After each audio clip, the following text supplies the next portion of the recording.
नमस्ते बच्चों, सुप्रभात। मैं मेवाड़ा मनोज, दीपदर्शन विद्या संकुल से हिंदी विषयाध्यापक। आज हम पढ़ेंगे कक्षा 9 हिंदी साहित्य स्पर्श भाग 1 पाठ 4 वैज्ञानिक चेतना के वाहक चंद्रशेखर वेंकट रामन। इस पाठ के लेखक है निरंजन मालवे। आप देख सकते हैं कि पाठ 4 वैज्ञानिक चेतना के वाहक चंद्रशेखर वेंकट रामन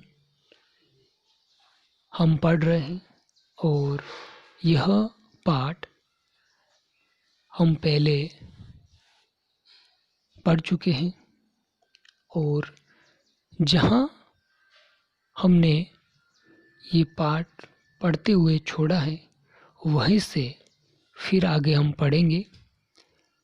और इस पाठ के जो लेखक है निरंजन मालवे, इनका लेखक परिचय भी हम पढ़ चुके हैं। अब हम हमारे पाठ के आगे शेष भाग को हम पढ़ेंगे।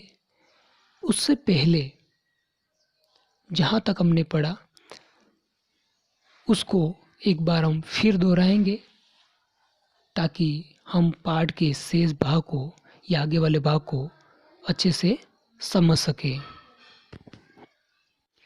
तो हम इस पाठ के पहले वाले वीडियो में पढ़ा था कि जो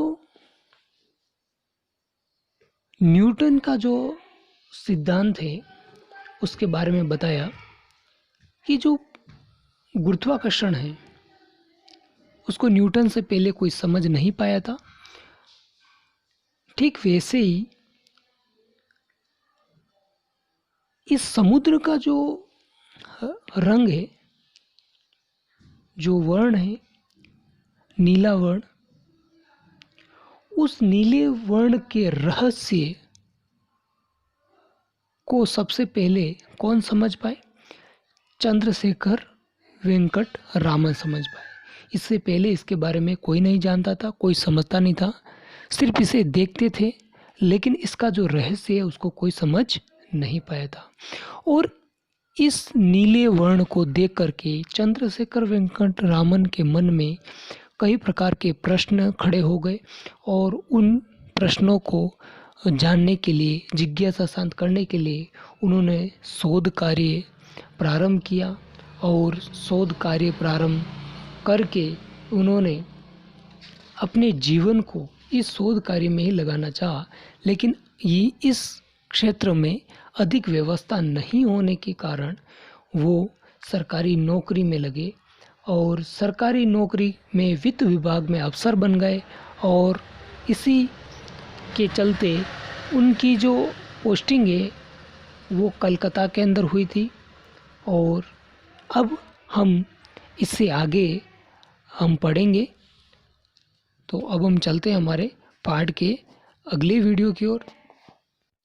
अगले वीडियो में हम पढ़ चुके थे कि हमारा जो चंद्रशेखर वेंकट रामन जी है वो वित्त विभाग के अंदर अफसर बन गए हैं और वो कलकत्ता के अंदर सेवाएं दे रहे हैं।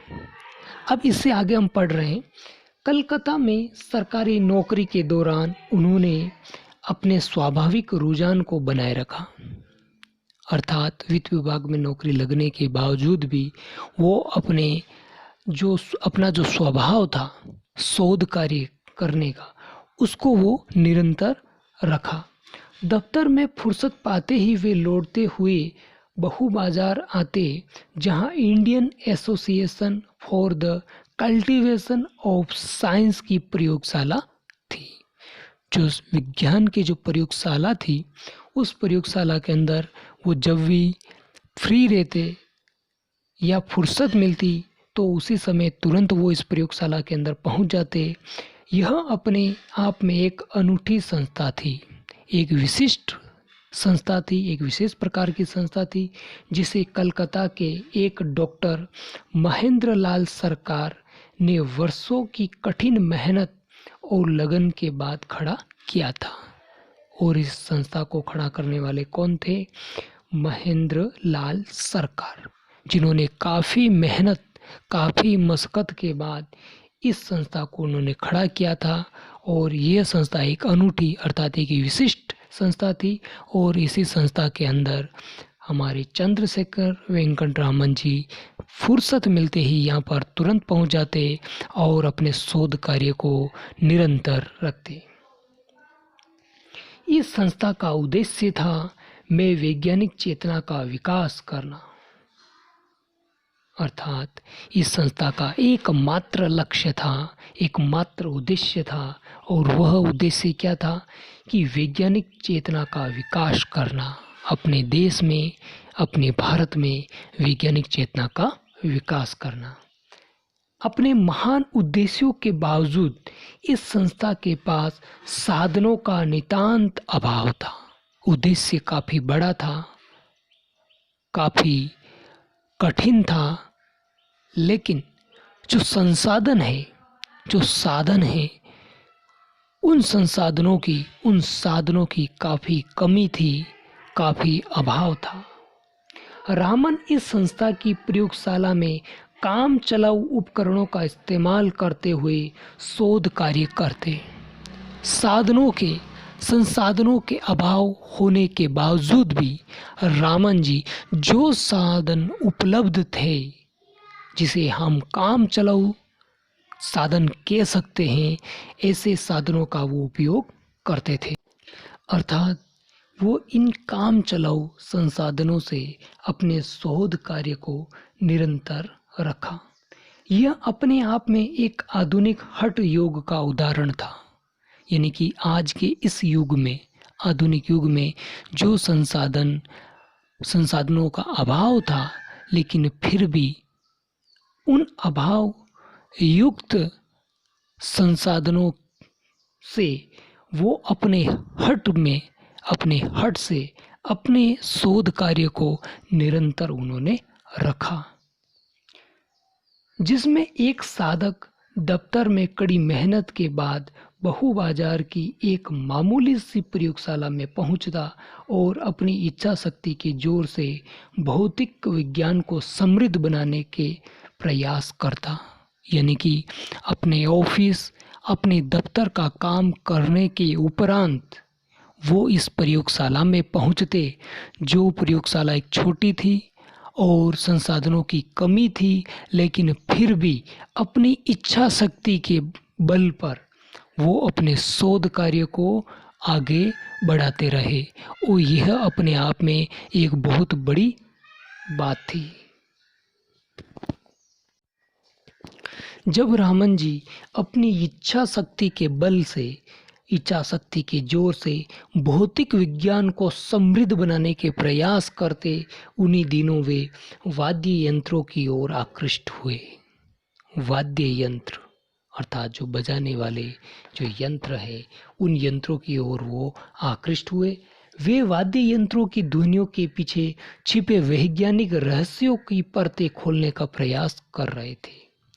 यानी कि जो वाद्य यंत्र है, उनसे जो ध्वनियाँ उत्पन्न होती है, उन ध्वनियों के पीछे जो वैज्ञानिक रहस्य क्या है, उन रहस्यों की परतों को खोलने का प्रयत्न कर रहे थे।